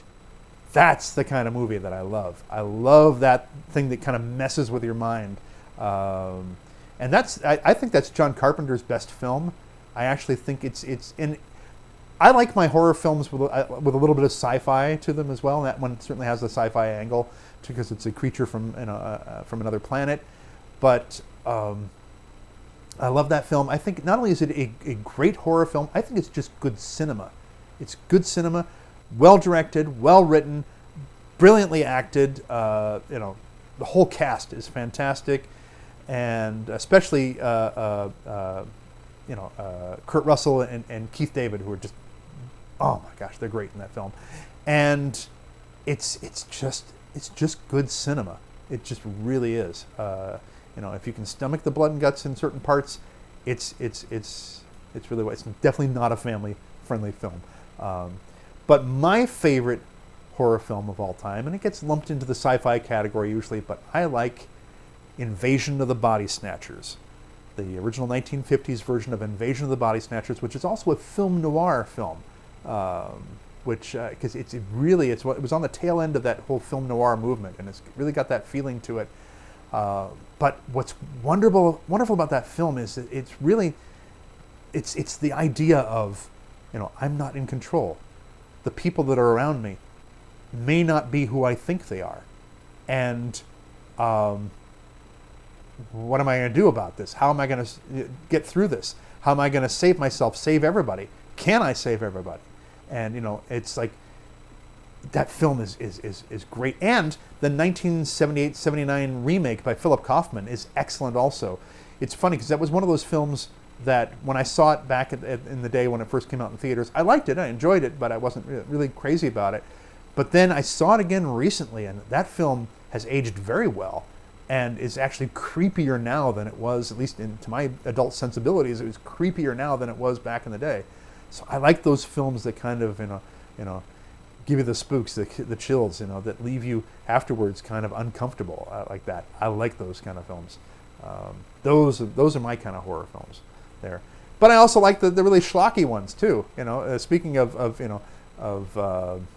people being taken over and stuff like that. I love films like Plan 9 from Outer Space, and you saw a clip from that in the opening of this live stream. I love bad, cheesy movies. So, but just to get this back on the topic, since we're talking about movies, but we want to talk about things aquatic. Let's look at this cheesy old movie trailer.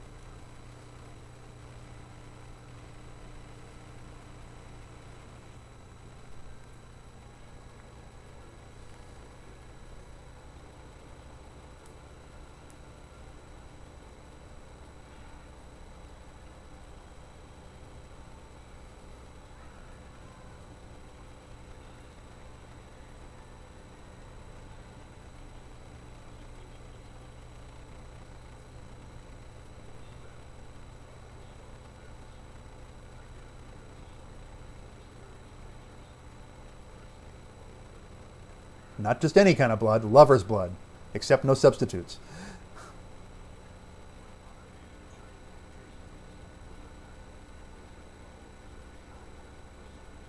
I don't know, foam rubber?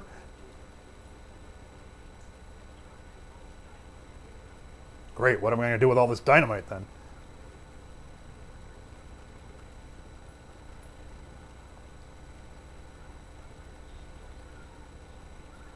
See, this is why you shouldn't go on Tinder.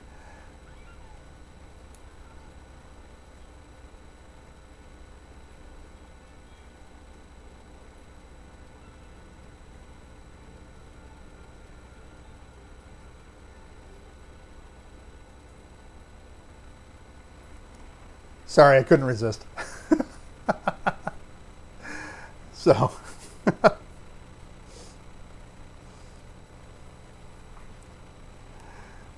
Going back to the chat here. Oh,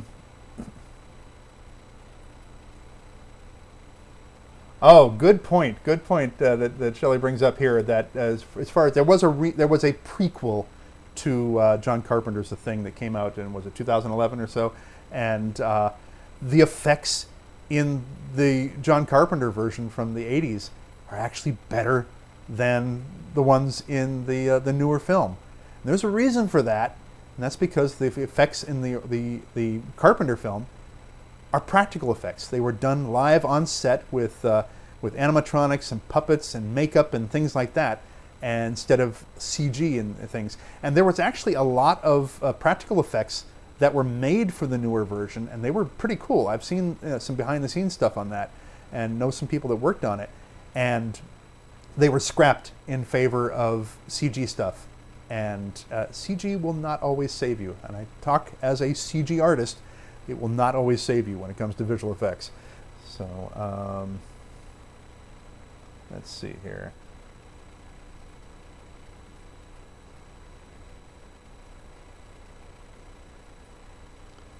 Shelley says, do you know the SCO wiki site, WikiGreat site to read creepy articles?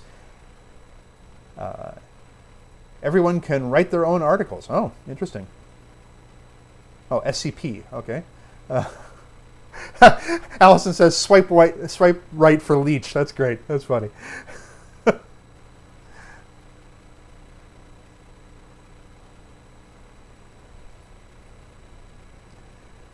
Somebody wants to know what kind of African cichlid normal size can I keep in a 55-gallon tank. Here, let me look up a little something here for you.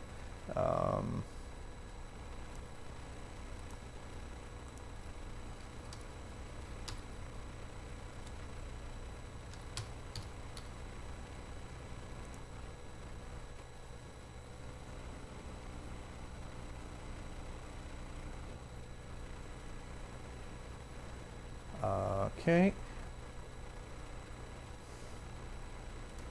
If you look up the Julie cichlids, they're small. They stay small. They're not nearly as aggressive as some of the other African cichlids out there. They stay about, maybe about this big, maybe 3 inches or so. They're still fun. They're not going to be big and feisty like Mbunas, but they are really kind of cool. And you could keep several of those in a 55-gallon tank, and you can kind of build a community around them too. They're not as aggressive, as long as they have hiding places and other fish have hiding places. That's important there. Chad says, I only know these via Mystery Science Theater 3000. These bad movies. Yeah. I'm a lover of bad movies. Not bad that it's unwatchable, but like I'm not going to sit through Bonfire of the Vanities. That's a terrible movie. But something that's so bad it's good, I enjoy quite a bit. And so I'm a big fan of Mystery Science Theater, and those guys are great. I've actually, and I think I've mentioned this before in one of the live streams, is that I've met those guys, had dinner with them. Joel Hodgson and the creator of Mystery Science Theater, and Trace Beaulieu, who was Dr. Forrester and the original Croce robot, and Josh Weinstein, who was the Dr. Earhart and was the original, the very first Tom Servo before Kevin Murphy, and Frank Conniff, who was TV's Frank on there. Had dinner with all of them. Wonderful. I've met Mary Jo Peel, who was on the show as well as Pearl Forrester and lots of other characters, and they're all great. All of them from that show are great. They're a lot of fun. So yeah, I love that. And you'll if you haven't watched the Aquatasy channel or gone back and looked at a lot of the older videos, if you go back and look for a couple that are labeled as the Flick Squad, you'll see some fish-related videos or turtle-related videos that I riffed on Mystery Science Theater style, so you can check those out if you're so inclined.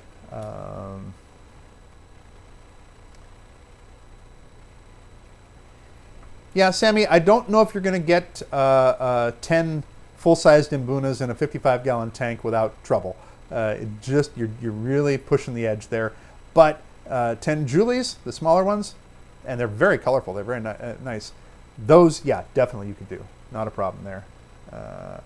Shelley says, this has been fun as always, Andrew. I need to try and get some sleep, as I haven't been getting enough sleep, and none of us get enough sleep anymore. Ever since the global health crisis, my sleep has been completely disturbed on there. So she says, hope to see you soon, Andrew. Blessings to you, Shelley. Thank you for dropping by. Okay.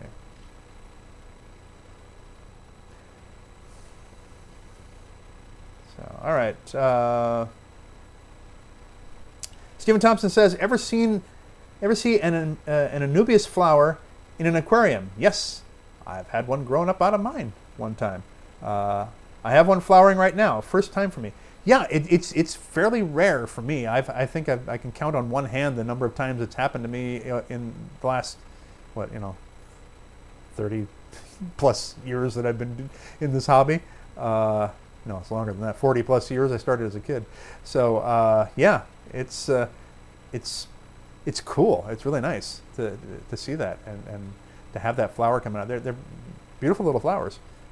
It surprised me when I first saw it, though, and it takes a long time for them to grow too, because they're a slow growing plant to begin with. But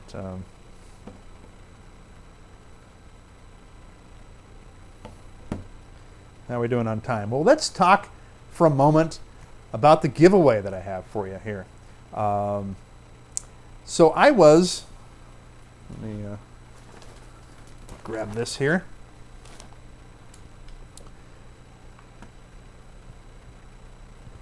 So I was the recipient of a sort of a random act of kindness at my local fish store, which is pretty cool here. Here, check this out. The other day, my wife and I and my son went down to Albany Aquarium here in the San Francisco Bay Area, in Albany, California. And as you can see, 818 San Pablo Avenue, giving them a free shout out there. They have beautiful display tanks there that they always have something cool, and they got lots of really cool bettas too, by the way. Really nice mom and pop shop there. We actually went in there to look at that. They have a lot of really good live bearers too, really nice ones, and their plants, nice selection of plants too. But we went in there because my son was looking for some new goldfish to add to his tank. He wanted to add a couple of goldfish. Didn't find what he was looking for, but the Hector, who was working there, shout out to Hector, how you doing? He was kind enough to tell me, look, we got a tank over here that's full of willow moss. Grab some.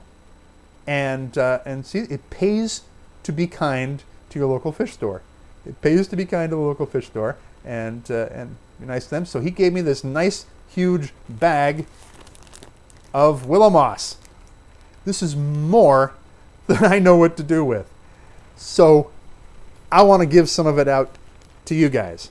All right? So if you can use some willow moss and you live here in the continental United States and you're not, off somewhere else, sorry, Allison, I can't ship it overseas, but I might have something else that you can possibly win here.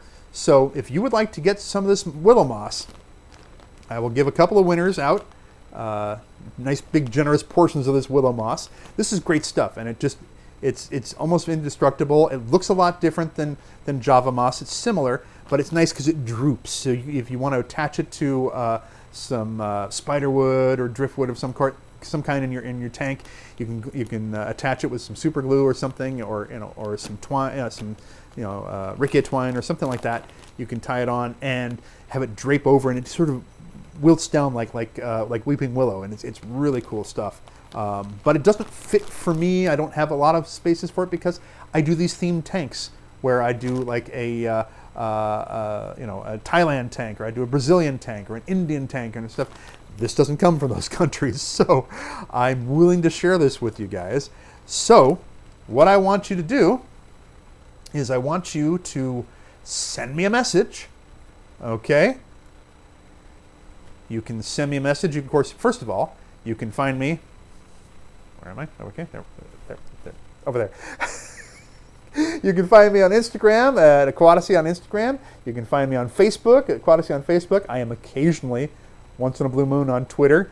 And of course, you can go to the Aquatasy Patreon page, about to dump a bunch of new content on there. You can go to the Aquatasy website, which still needs to be redone, but you can go to info@aquatasy.com, shoot me an email, tell me what your YouTube handle was, so I know it's you, and say, hey, I want to be in the running for the willow moss, and if you are a winner, I will send you some of this free of charge. I will ship you a nice generous portion of that. So send me that information, and I will pick a winner in a week's time. And so you have until a week from today, which is, let's see, what is a week from today? A week from today will be the 7th. The 7th. So after the 7th, I will, at midnight on the 7th, I will choose the winners. And we'll see. Now, what if you're not in the United States, the continental United States? What then? What are we going to do? Well, I'll tell you what then. If you want, here's a cheesy little thing for you. I will send you a signed photo of me as Darth Vader. Told you it was cheesy. Just something fun that I can send to you, just to show you that I appreciate you watching this channel and coming into the chat. So again, send your entry to info@aquatasy.com. Send me an email, and I will put your name in the hat, literally in the hat, for the drawing, and we'll pick some winners here. Okay? So there you go. Let's go back to the chat here. Are we excited about that, or we just go, yeah, that's nice, Andrew? I just thought, I got this, and I'm the recipient of so many wonderful random acts of kindness, including from Ruben, who's here in the chat here. All the wonderful Rotala that I've got growing in my Thailand tank is from him. That's still growing nice and strong and beautiful, and it's beautiful and red at the tops and everything. So, since I'm the recipient of so many wonderful random acts of kindness, I get free plants and fish. I'm very blessed in that sense from other hobbyists and things. I want to, pass it along to you guys too. So, so if you want some, send me an email and we'll do a drawing for that. Okay. So,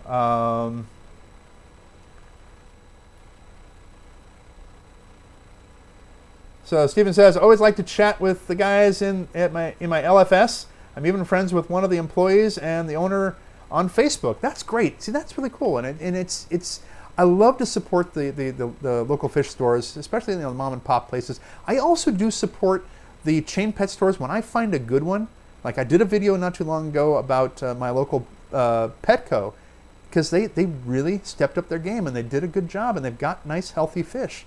And I've gone in there consistently over and over again to check on it and see, okay, is it slacking, is it sliding off and everything? No, they still have a good fish section. So I would have no qualms with buying fish there. And so I support excellence where I find it. And when I find an excellent fish store, because there is another fish store near me, and I won't name them by name because they're, I've been there, 3 times in the 20 years that I've lived in this area, and it's gotten worse each time I've gone in. So I won't name them, but hey, other people go there. That's fine. It's not my cup of tea. But Albany Aquarium, my local fish store, I support them a lot, and glad to do that. So yeah, you want to support your local fish store if you can, and everything. So. Don't go broke doing it, because if they're overcharging for something, then don't do that. But if their prices are reasonable and if their livestock is good, that's one thing. It's like I go to my local fish store because they have great livestock. They put stuff through quarantine before it ever goes out in the showroom floor. They have wonderful plants. They've really got a good selection because they're all hobbyists themselves. That's the nice thing, compared to like a pet store where it's like, you get the minimum wage employee a lot of times just doing, whatever they were told to do. I much prefer going to the local fish store, but when I find a good Petco or something like that, then I support them as well. But that's cool. That's cool, Stephen. Yeah, so it does pay to be friendly with them.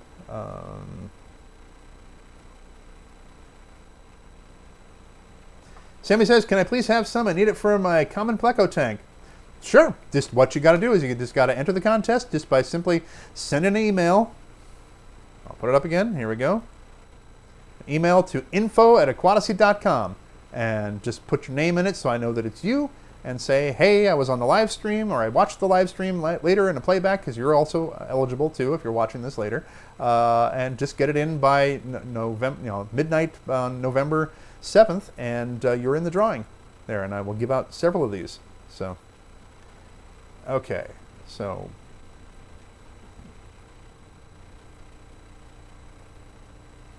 Stephen says, any one of these better to reach out to, like to contact me?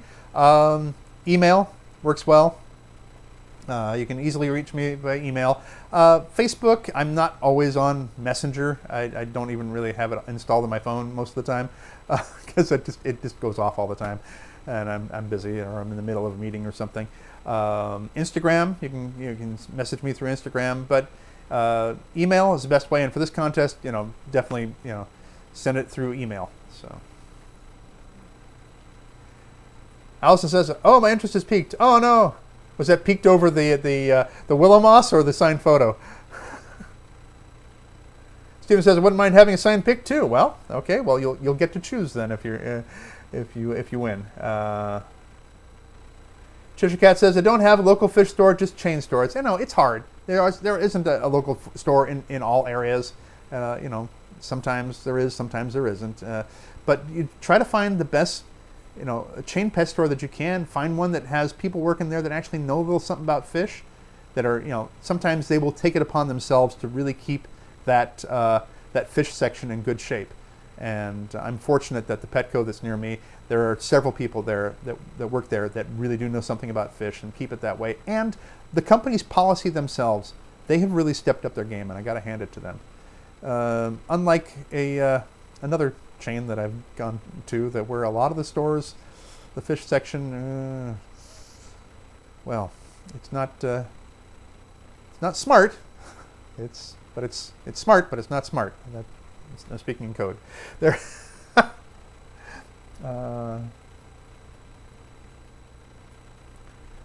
Allison says, I'm sure some of these guys will love to get some of that. Plus, makes a cool story to tell. Well, thank you. First, Muppet says for Facebook, is it sending you a message? Yeah, you can send me a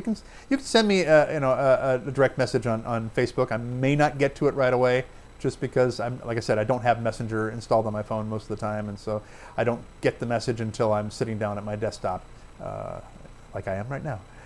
So I'll find that later.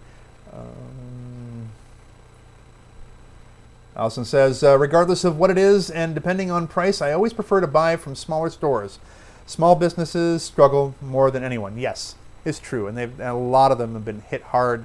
I know my local fish store was hit hard, and they found ways to get around it and still be able to serve their customers and not go broke. And they by adjusting their hours and by doing curbside service, and for a while they were posting pictures on Instagram and saying, hey, if you want some of this, let us know, DM us, and we'll get it ready for you, and you can come down and pick it up, and we'll do a cashless touchless transfer of money, and you're good to go. PayPal, credit card, whatever it is, and so it's really good. So.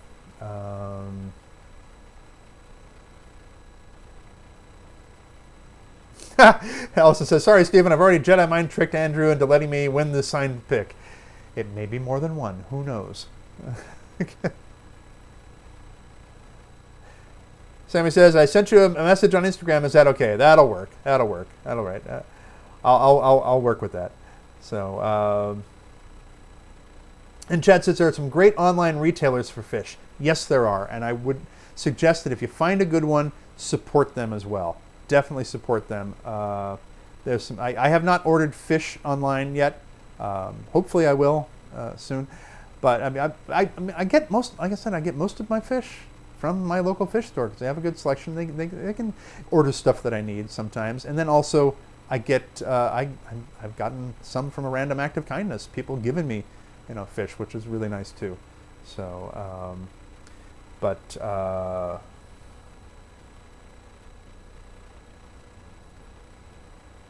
Now that's interesting. Okay, Cheshire Cat says, my Petco isn't great.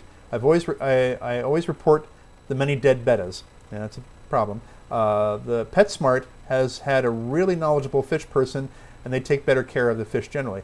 And again, it varies from store to store. There was a PetSmart that I went to up in Sacramento that was fantastic. They were great, but it's not one that I can commute to easily because it's like an hour and a half drive from where I am. So I'm not going to be going there all the time. My local PetSmart has some issues, but my local Petco is great. I've gone to some other ones, not so great. And a lot of times it depends on who's working there and how much effort they're putting in above and beyond what the store is asking them to.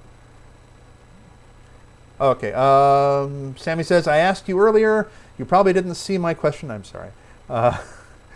Is it okay if I have like 5 or 6 normal-sized African cichlids?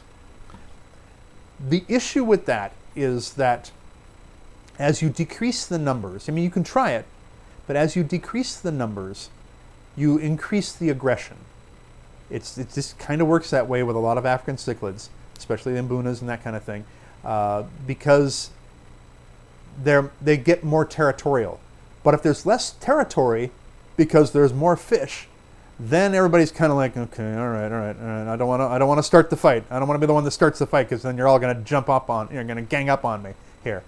When it seems like there's a less opportunity for the fish to gang up on somebody, then they're more aggressive, and they'll pick a fight because they figure, well, I can fight off these other ones. So that's the only big issue there. So you can try it. You can try, and again, if you get them small, maybe as they grow up together, they're more accustomed to each other. I know this works with some of the South American cichlids. Like sometimes you can get even an aggressive angelfish, and they can be very aggressive sometimes and want to pick off some of the smaller fish. But if you get them small, like in a little quarter-sized or something like that, and let them grow up around other fish, like tetras and things, then you don't have as many problems. So you can try it, but I can't guarantee. Maybe increase the number to 7, but again, you might want a bigger tank. That's just from what my experience, what I've been told, and things like that. So, Nana Reaper says, I drive an hour and a half for fish and plants too. Avoid the big box stores. Hey, you know, if you find a good store, sometimes it's worth the drive. It really is. So, well, I was going to ask people if they had a fish tank horror story, but we're kind of running out of time here on this, and I'm sure my wife wants me to get off the live stream and do this. But if you have a horror story that has come across, you know, that something strange and terrible with your tanks, and, you know, tank leaks, tank breaks, whatever, you know, fish eat each other, you know, whole thing gets abducted by aliens, whatever it is, I'd love to hear it. And you can post a comment in the comments down below, and I'd love to do that. I actually did a video, one of my earliest videos way back is called My Favorite Fish Tank Horror Stories, and you can check that out and see the horror story that I went through with my fish tank, where I could have easily lost all the fish, and I had to actually drop everything I was doing working on Star Wars to come home and fix the problem. So check out that video and see what's going on there with that. Just a couple more comments we'll squeeze in here, and then I have one last thing I wanted to share with you before I have to go. First of all, I hope you've had fun on this live stream, and I thank you all for sticking around with me. The next time we do a live stream, we're going to talk very specifically about aquascaping and the differences between doing a decorative tank and doing a very natural tank, and the things that go into that, and some of the artistic decisions that you have to make, and some of the things that you might not even have thought of as you put together your aquascape.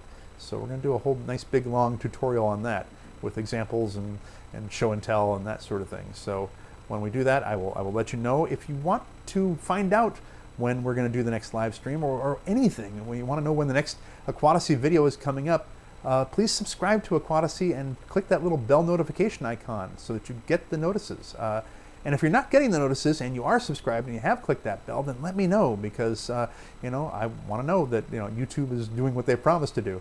So please, you know, check that out. And if you go to the community tab on Aquatasy, also you'll find I'll post things there about what's coming up on the channel, so you can check that out as well.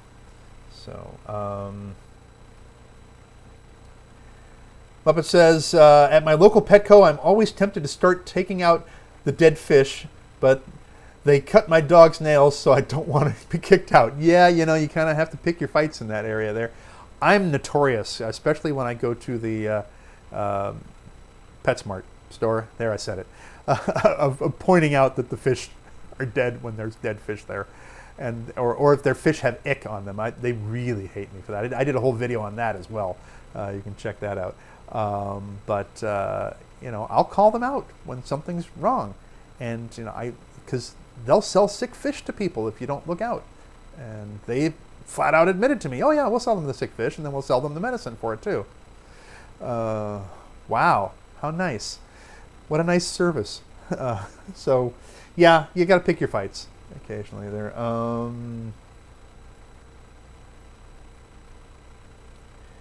Sammy says, I would buy a bigger tank, but I don't have the money. Yeah, well, you work with what you have. And, you know, and maybe you work up to the bigger African cichlids. Maybe you start with something smaller, like the shell dwellers or something like that, to get, you know, get in there. Or, like I said, start with smaller ones, younger ones. Start with some smaller fry and let them grow up. And then you'll have room for them in that 55-gallon tank. And then maybe after that, as they get older, then you can, yeah, that'll buy you some time, and then maybe you can afford the larger tank at that point. So, Chad says, it's been fun, Andrew and company. Thanks for the stream, and hit that like button on the way out if you haven't already. Thank you so much. Are you leaving, Chad? Thank you. I'm going to be leaving in just a moment here. That was really fun and informative stream. Really enjoyed it. Thank you, Allison. Thanks for taking the time to chat with us. My pleasure. You know, I figured you got to do something on this Halloween night here. And Ruben says, definitely enjoy the live show. I'm not getting any notifications from YouTube. Got the bell checked. Good night. That's terrible. I'll have words with YouTube on that. Nano Reaper says, big box stores are for the most part worse than Shad Tree Mechanics. Oh my gosh. And then Jared. Hello, Jared. Just got my pea puffers for my new setup. Cool. I love pea puffers. I would love to do a tank just dedicated to pea puffers. So, before I leave here, I want to share one last little Halloween treat for you. It's a poem by Ray Bradbury that has stuck with me for a very long time, that I've enjoyed. And Ray Bradbury was a wonderful science fiction writer. He wrote The Martian Chronicles and Fahrenheit 451 and Something Wicked This Way Comes and many other classic books, wonderful books. But he wrote a poem that I heard on Halloween night many, many years ago as a child, and it has stuck with me, and I love this poem, and I thought I'd leave by sharing this with you. It's called The Groon by Ray Bradbury. "What is the groon?" my young dog said. "What is the groon? Is it live? Is it dead? Did it fall from the moon? Has it arms, legs, or head? Does it walk, or shamble, and amble, or stalk? Is it dust? Is it fluff? Is it snuff for a ghost that will sneeze itself inside out, then outside in, turn about? Can it walk on the wall? Will it rise, stay, or fall? Does it moan, groan, or grieve? What tracks does it leave when it walks in the dust and makes prints by the light, by the moldy light of the moon? What is the groon? Is it he, she, or it? Does it sprawl, crawl, or sit? Is it shaped like a craw, or a claw, or a hoof? Does it tread like a toad in the road, or mingle on the shingle high path of our roof? There aloof, does it tap in the night, and go down out of sight in the rain funnel spout? Is it strange going in, but even more strange coming out? Has it shadows to spare? Is it rare? Does it croon for a loved one, oh, much like itself? In a grave or a tomb, where it shuttles a loom, spins new shapes for itself, made of moon moss and lint, sparked with Indian flint, struck from Indian graves, where old Indian braves put up their bones on stilts, where their mummy dust silts, join the corn stalks in dance, and wind off the hills chills wild smokes torn from roofs, and the dust churned from hooves of ghost horses stormed by in the middle of the night. What a sight!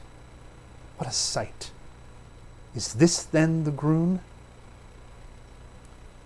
Is it as old as a sphinx? Is it dreadful, methinks? Is it dire? Is it awe?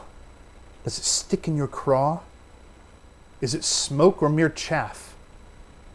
Do you whimper or laugh at this skin of a snake left to blow in the road? Is it cool iced hop toad or deep midnight frog that goes splash if you jump? Does it bump neath your bed, near the head or the toe? When it's there, is it there? When it's gone, where does it go? What's the groon? Tell me soon, for the moon's growing older and the wind's growing colder, and the groon, it grows louder and bolder and darker and stranger. My soul is in danger, for there creeps the hands, twitched from shadowy lands, reaching out now to touch and to hold and to clutch. Quick sunlight, bring moon. Fight shadows, fight the moon. Bring the noon, give me morning, bright sun, that my battle is won. For the groon cannot fight what is sun and what is light. It will wither away with the dawn, with the day. But come back next midnight with its scare and its fright. Once again, we will croon. What's the groon? What's the groon? Thank you so much for watching. have a safe and fun Halloween. And until next time, blessings to you.